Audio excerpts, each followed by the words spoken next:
1, 2, 3. Good morning. Good morning. This is a mic check from Orem, Utah. 1, 2, 3, 4, 5, 6, 7, 8, 9, 10. Good? Don't need more. 1, 2. Okay. Mic check. Hello, everybody. Thank you for coming. 1, 2, 3.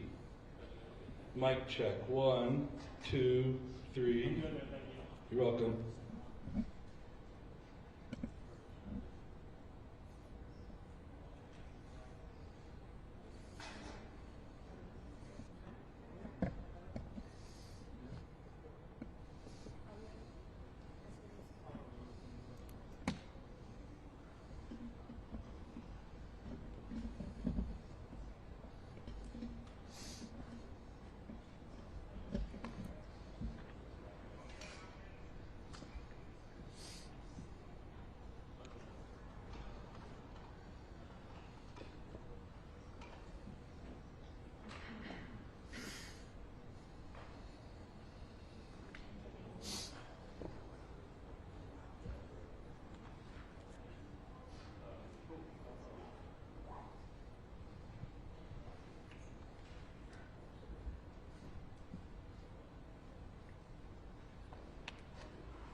Okay, one more mic check.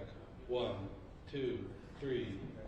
This is a mic check. 1, 2, 3. That's right, John. We are on the campus where Charlie Kirk was 4, shot 5. yesterday, waiting for an update. It is about 7 a.m. in the morning here. Coming up to 19 hours since Kirk was shot, and of course, as every hour passes, that's an extra hour for this suspect to get further away from this scene. Now, the FBI is appealing for any video, anything that can help them in this search. We know that there is security camera video of this suspect. We know that there is a lot of student shot video of a figure running on a roof clad in dark clothing. We do not know for certain if that is the shooter. We also know that there are a number of crime scenes currently being analyzed by investigators. They say based on the movements that they know of both the victim and the suspect. We, as I say, expect to hear updates now. We don't know what we're going to hear. We are waiting to hear any second. Now, we know that the suspect wearing jeans, black shirt, black mask, long rifle. That is all we have been told so far, and we believe that the shot was fired from the top of a building here on campus, about 200 yards, a direct line of sight to where Charlie Kirk was sitting under that little easy up tent in the courtyard. We know that there was police activity on the roof of that Losi building where that potential suspect was seen. There was police tape, there was police activity, so that is what we are working with right now. But John, we expect to hear more, hopefully, within the next couple of minutes. John?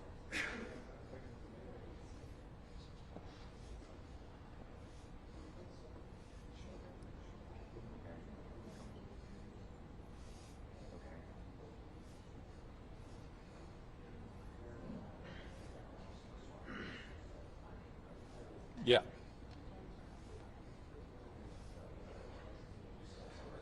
Okay. It's Henry's car. Okay.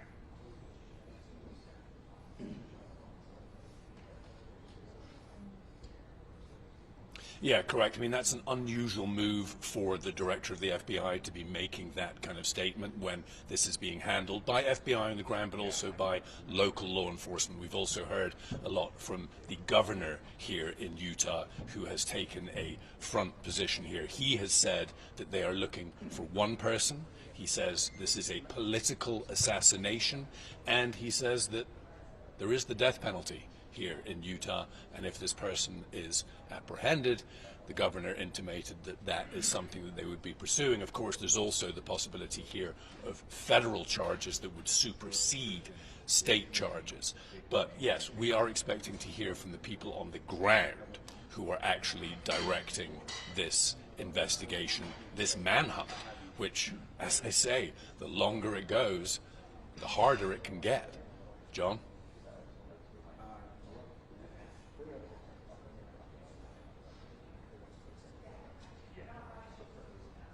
Yeah.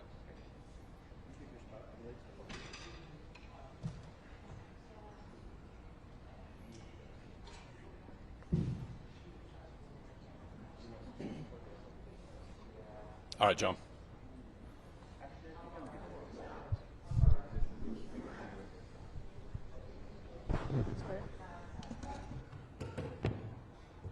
Hi everyone, my name is Hillary Kellner. I'm the Communications Director for the Utah Department of Public Safety. I just wanted to give you all a quick 5-minute warning. We are going to have the special agent in charge with the FBI as well as Commissioner Mason with DPS. So if you want to get that ready, they should be here in the next couple minutes. Thanks. All right. So could you tell us their names, please, and spell them? Yes. 1 second. Right now, we're going to have assassination charge for the FBI and the director of the Department of Public Safety. I'll be right back. All they did was put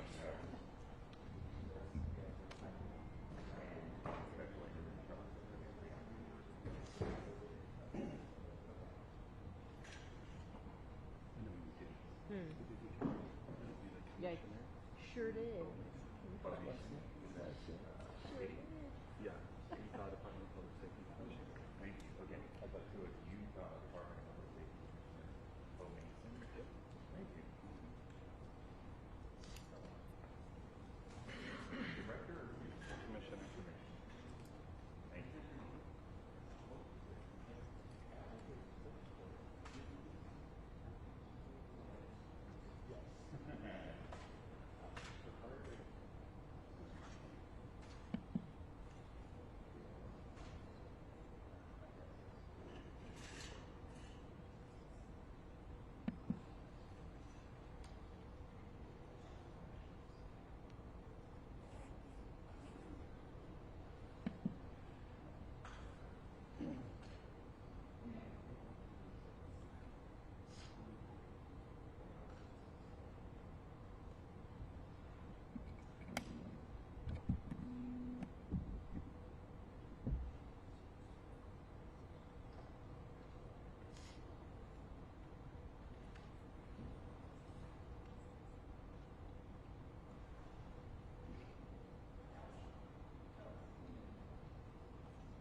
Okay, is everybody ready for that spelling?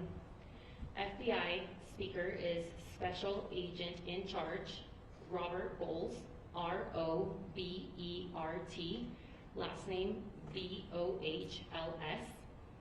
And then for the Utah Department of Public Safety, we have Commissioner Bo Mason, B-E-A-U, last name M-A-S-O-N. Anyone need me to repeat that? One more time. Robert Bowles, R-O-B-E-R-T, Bowles, B-O-H-L-S, and then Bo Mason, B-E-A-U, Mason, M-A-S-O-N.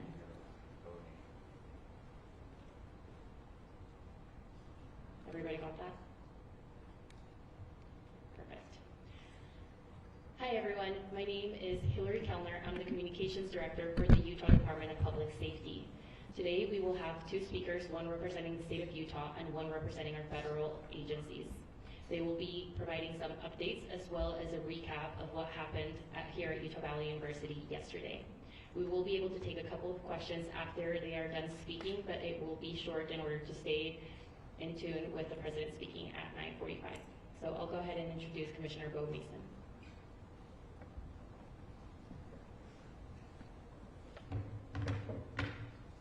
Good morning. I'm Bo Mason, Commissioner for the Utah Department of Public Safety. I'd be remiss if we didn't start off today to recognize the significance of the day. Historically on 9/11, law enforcement has come together as a group to recognize and honor those that sacrificed to preserve the ideals of this country, the freedoms of this country. And instead we find ourselves today hunting a murderer who chose to violate our rights, the rights of an individual within this country. Just to recap yesterday's events, at around 12:20 p.m., political influencer Charlie Kirk was at Utah Valley University participating in a student-sponsored event with Turning Point USA. Charlie was shot at that event. He was transported to a local hospital where he later passed. Last night, his body was moved to the state office of the medical examiner.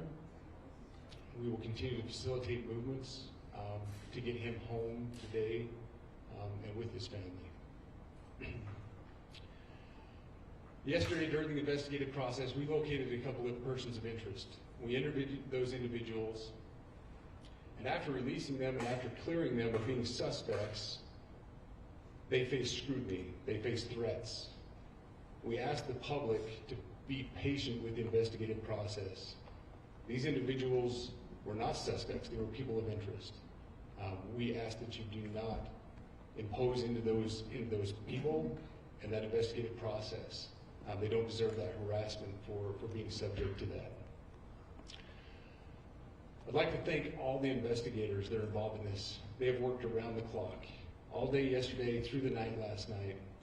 Investigators from the State Bureau of Investigations, from county, from city agencies, the university, our federal partners with the FBI, the ATF, and many others. Those are just a few of the people that we have involved in this. I'd like to thank all of them for their strong work.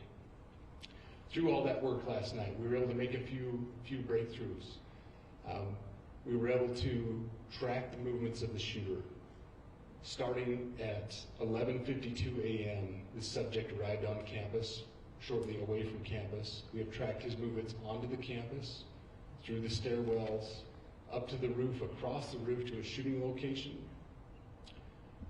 After the shooting, we were able to track his movements as he moved to the other side of the building, jumped off of the building, and fled off of the campus and into a neighborhood. Our investigators have worked through those neighborhoods, contacting anybody they can with doorbell cameras, witnesses, and have thoroughly worked through those communities, trying to identify any leads. We do have good video footage of this individual. We are not going to release that at this time. We're working through some technologies and some ways to identify this individual. If we are unsuccessful, we will reach out to you as the media and we will push that publicly to help us identify them. But we're confident in our abilities right now, and we would like to move forward in a manner that keeps everyone safe and moves this process appropriately. Last night I communicated with Erica. The family's devastated. As a Commissioner of Public Safety, as a father, as a husband, I can only imagine what that family's going through. The heinous event that happened yesterday is not Utah. This is not what we're known for. Over the past several weeks, we've seen the state come together to help families in mourning, come together as a community to show what Utah is known for a state of character, of service, of camaraderie, of a neighboring field. We will not stand for what happened yesterday. We are exhausting every lead. We have every officer invested in this, every investigator, every local agency. The outpouring of support from the law enforcement community has been astounding. We are investing everything we have into this, and we will catch this individual. Having walked through the crime scene, through the hallways of this school, through the classrooms, I can't imagine what the people on scene felt as well. A horrific event where some of them barricaded in classrooms, some of them ran in fear. Can't overstate the tragedy and the horrific event that yesterday was, and how we will work to bring to justice the actions of one individual or any other individuals that assisted in that. Our state has gone through a lot, and we will come out successful. With that, I'll turn the time over to Special Agent Bowles. Good morning. My name is Robert Bowles, and I am the Special Agent in charge of the Salt Lake Field Office. Following yesterday's tragic shooting of Charlie Kirk, FBI agents have been working around the clock in coordination with our law enforcement partners. We are and will continue to work nonstop until we find the person that has committed this heinous crime and find out why they did it. This morning I can tell you that we have recovered what we believe is the weapon that was used in yesterday's shooting. It is a high-powered bolt-action rifle. That rifle was recovered in a wooded area where the shooter had fled. The FBI laboratory will be analyzing this weapon. Investigators have also collected footwear impression, a palm print, and forearm imprints for analysis. Now, I understand there are a lot of questions about motive.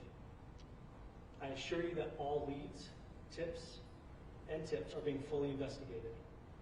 As of this morning, we have received more than 130 tips. We thank the community for that. The FBI has brought every resource to bear, and we will continue to do so throughout the course of this investigation. The FBI's mission is to protect the American people. It's to uphold the Constitution of the United States. Any attack on the First Amendment is an attack on the very foundation of our democracy. That is why we will relentlessly pursue this case and the shooter until we find him. We also continue to grieve with the family and the community. It's our community. If you have any video or images from the shooting, we ask you to please submit them to our digital media tip website at www.fbi.gov/Utah Valley Shooting. You can also call the FBI at 1-800-CALL-FBI. We truly rely on the public's help in these types of cases, and no tip is too small or insignificant. Thank you. Commissioner James Matthews from Sky News. Can I ask about the shooter? There's clearly information about him or her. You say you're confident at this stage in terms of tracking down who they are. Can you talk to us about their movements, their demeanour? Do you think it's a man? And also, can I ask, what were the security arrangements in place? Was that roof being monitored? It's a question many people will have, particularly after Butler. So what I'll release about the suspect is suspect blended in well with a college institution. We're not releasing any details right now, and we will soon, but right now we're not. But that individual appears to be of college age. We are confident in our abilities to track that individual. If we're unsuccessful in identifying them immediately, we will reach out for the public's help and the media's help in pushing those photos. That was a new development overnight, working through the night, studying those cameras. So that's something that's new and that we're working through right now. As far as the security, I cannot speak to that. Neither the Department of Public Safety nor the Federal Bureau of Investigation was involved in the planning or security of this event, and that'll have to be a question later for other agencies. Special Agent in charge, I wanted to ask you, you mentioned that you found the gun in a wooded area. Do you believe that the suspect could be hiding in the woods, and is that suspect possibly still in this area? So that's a good question, and it's a question that goes to the safety of the community, right? No, not in those woods. We walked through those woods and secured it. As to the community, I can tell you that this was a targeted event. We don't believe the community is at risk. However, we are exhausting every resource to find him, and we will do so. Special Agent Mills, with the BBC, from the images you have, can you see clearly the suspect's face? You say he's college age. Do you believe he was from this university? And how far do you think he may have gone in this time span? So I can't comment specifically on his face or any details such as that, as it's continuing to be a part of the investigation, and again, we'll release that shortly. However, we're doing everything we can to find him, and we're not sure how far he has gone yet. And you do believe But it's you bail? have a clear image of his face? We have images of the suspect. So between those trace the images gun's and the gun owner? that you've been able to recover, do you believe you know who this person is, the person that you're looking for at this point? Again, as part of the investigation, we're not releasing any details such as that. Any fingerprints or DNA? We are exhausting all of our resources to be able to collect those, but that's, again, part of the investigation. And you How said did the suspect get on the roof? The owner of the gun? Excuse me? You said you found the weapon. Have you been able to trace back the owner of that weapon or who purchased it? We are working on that, but again, part of the investigation that I can. One last question. Agent Wallace, there's been a lot of turnover at the FBI. Do you think that's impacting the investigation at all? Not at all. We've got complete and total support from everyone, from the director on down, and it's been an incredible supportive environment so far. Are tweets like the one yesterday useful though, where we announced that there's a suspect in custody? All I can say is that we're working the investigation the best we have with the environment we're given. So Those are all the questions for right now. Thank you, everybody. Just to clarify, you said he, so do you believe it is him? Okay, great, thank you.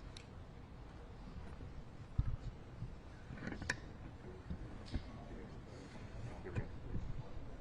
That was better than I thought it might be. It's better than I thought it might be.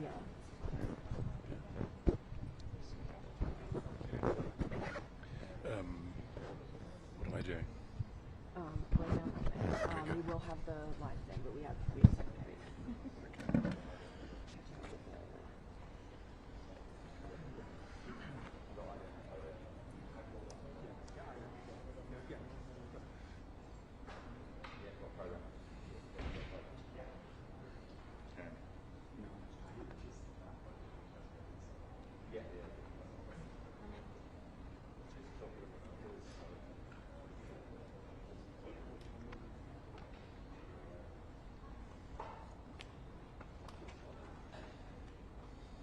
I don't know if we're going. All good, thank you, yeah. Well, you know, they seem pretty confident that they have an idea of this individual that they're looking for. And as the special agent in charge was walking away here, I mentioned that he said the word "he" many times. And he did confirm that the subject that they are looking for is a male. As you mentioned, they found that rifle in the woods. I asked if they thought he might still be in the area. They said they searched that wooded area and they were able to clear it. The one thing that they did point out is that they were able to track his movements from very early on, from the time he entered campus to the time he entered the building, went up the stairs, got on the roof. The shooting occurred, and then they see him jumping down from the building to another building, and then escaping off into a neighborhood. They went into that neighborhood also to gather more video from Ring cameras and such. They are not sharing that video with us, as you mentioned, and they will not get into details exactly what that video shows. Did they get a good look at this individual's face? That is unclear. That's a question they would not answer. I did ask them if they were able to get any fingerprints or DNA off the gun, perhaps, and that is something that they are working on right now. He said he spoke with the family, and they are absolutely devastated, as you can imagine. And he also mentioned how scary this was for students, and I noticed that when we were walking into the hall here today. There are chairs still scattered all over, backpacks on the ground. He said many people have barricaded themselves in the classrooms, terrified for their lives. This individual, he arrived on campus at 11:52. That's 28 minutes before the shooting took place, they spoke about him having entered campus, mingling with students, and then went to this rooftop shooting location, moved to the other side, fired the shot, jumped off, fled in towards a neighbourhood. They spoke about the high-powered rifle being recovered in Woodland. They have that foot impression, also a palm print, and a forearm impression. So they have a lot to go on, Jane, and clearly in terms of investigations, they took place here. They took place in rooms like this as agents went door to door trying to establish who the individual was, where they were, what further threat they posed. They are saying they don't reckon there's any further threat to the community, talking about this as a targeting act. You heard the FBI special agent.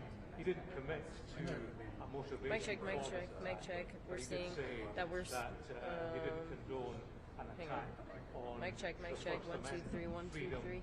Of speech. So you guys hear me? Towards what we found already, that there was a political motive to all of this. Can you guys hear me?